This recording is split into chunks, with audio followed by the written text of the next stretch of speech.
and all other policies framework, governance framework, the TORs of the board committees, everything has to change. And that is why in our organization we say that ESG is the watermark of all that we do. So whatever we are doing has to be considered with an ESG lens, with the sustainability practice. So whatever we are disclosing, even in the balance sheet, honestly, we now need to consider that what activities are behind this and what are the dependencies or impacts of those activities to our stakeholders and from our stakeholders. So this mindset will enable us to do that reporting, which is a transformation journey from simplicity to complexity.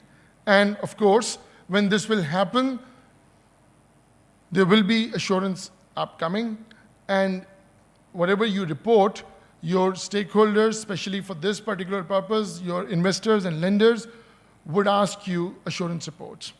So this is where we stand, and at this point in time, I should stop. If there is any question, I would be happy to answer.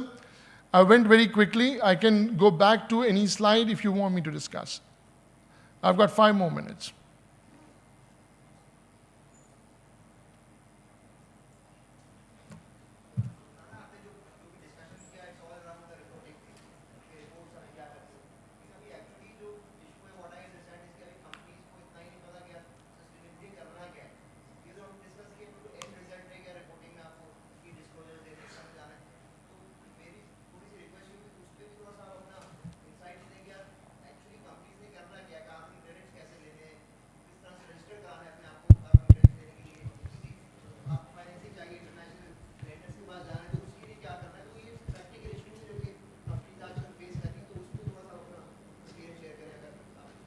So that will be the part of the overall project plan which they will build. It will not happen that simply. That is why they are talking about that 4-pillar approach. First one is the governance. First take a decision, yes, we're going to do this. Right? And it will be a top-down approach. That, okay, let's start talking about it, what is applicable to us. The standard will guide us, what we need to do. Then as part of the strategy, we need to identify what applies to us, what is relevant for us. Then the topics that you are discussing are actually the management of those sustainability-related risks. That is a couple of years ahead. Here the story is we need to identify what is the definition of sustainability for my business. What is my value chain? What are my stakeholders? What are the resources that I'm applying? Abhi itna hi plain disclosure chahiye. Right? So that's, I think, much mature. As in, you want to say something? No. Okay. Anyone else? Ji, me. Assalamu alaikum. My friend. So I think it's a very topical question. Anything which exists can be measured, right? इस वक्त वो चीज़ें exist नहीं कर रही हमारे ecosystem में for most of other participants, and whenever a change comes, I call these standards Gen Z standards, ठीक है? या मुझसे बात करेंगे तो आपको different जवाब मिलेगा. आप young MTs, graduates के साथ बात करेंगे, they will give you a very right answer, what they would feel and want to feel in the institution and the industry we are in. So a lot of things need to happen on the ground for this measurement and reporting to kick in. So I think it's a very relevant question, and it's a journey we still need to have, and different segments and different industry players would have their different journeys. It's already happening around you. We just need to be participating into that. It will not happen that simply. It will be a starting point. It will be some baby steps. And you need to build upon your knowledge as well. And I'm challenging that the capacity of our market for these complex issues is also limited. So it will be an evolution that will happen. And as I said in the start, still I see reports labeled as sustainability reports discussing only or mostly the CSR-related activities which are happening in the organization. In simple terms, it's an overall risk management of the entity, that how I'm impacted across my value chain. So those understandings need to mature and develop. Now, people have come up, usually what happens is that in any subject, there is academia which is involved. We've got a cohesive chain of talent pipeline coming towards us, right? But here in this case, it's not happening that way. It has already come. If you have the umbrella, you can survive the rain, right? If you have your roads built, you can travel. If you don't have, you have to build. Can I add to what obviously is a genuine concern here? I think there is a transformation which has to take place, and we have to recognize it. Now, the transformation can be a strategy-led transformation, or can be a reporting-led transformation. What ISSB intends here through these standards is that this is the reporting, which is the target, which you have to report anyway. So you have to transform. So your transformation has to be either a strategy-based transformation-led transformation or a reporting-led. So this is probably the reporting-led. And if you want to pick the difficult part, which is the strategy-led, then go back and redo your strategy. There's nobody stopping you doing that. Yeah. So I think this is, to make it very simpler, this is the reporting. You just pick and choose what is applicable in you and just start reporting.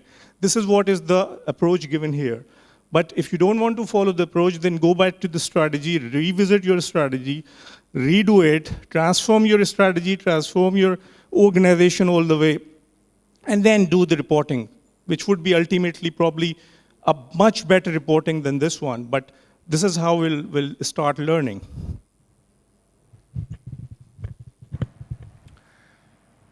I think my understanding of the standard is it is asking you to go the difficult way. The four-band approach itself says that you need to set up a governance framework. You need to revisit your strategy. You need to apply your risk management if it is existing in your organization. For example, we have banks and other mature organizations where there are risk management frameworks being applied. So it just adds a topic to that risk management, and likelihood and impact analysis will be there. And you're already disclosing certain amounts of risks as part of the existing framework. But the journey has no shortcuts. There will not be any, in my view, in my humble view, there will not be any direct reporting happening. The report will be an outcome of that four-step process, where strategy is critical, where you decide that what impacts you. Then you do the risk management around and see what is the quantum, how material that impact is. And based on that materiality judgment, you identify the topics, targets, matrices to disclose those, called the report. And report includes discussion about not only the matrices, targets, numbers, or topics. We have to disclose that how I have established and what kind of governance I have, what kind of strategy I've adopted to climate-related or sustainability-related risks, what kind of risk management procedures I have deployed, and out of all those, these are the matrices which I'm reporting and tracking the performance against for the coming years, so that the stakeholders knows that if there is a change in the environment, that will be captured through the governance and the strategy framework, that will be evaluated in the risk management framework, and that will be reported in the form of matrices and the targets. So there's no shortcut, honestly, in my view. So thank you very much for bearing with me. And I hand it over to Muniza and her team for a discussion or a panel discussion or a break, I don't know. Thank you very much.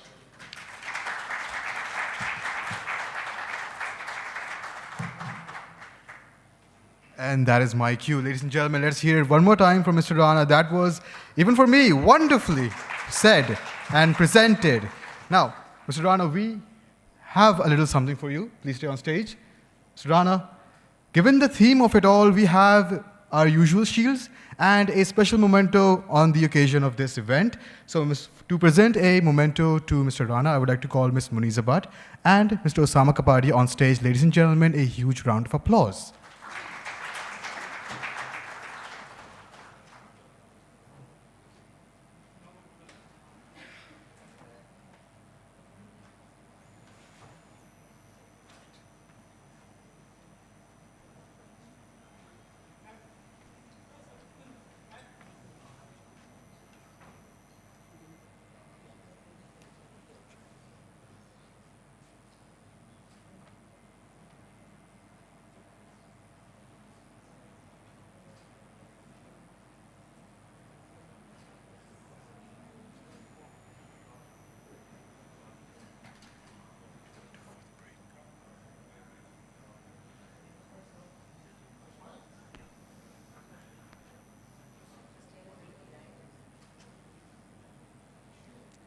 Thank you, Mr. Osama, Ms. Muniza, and Mr. Rana.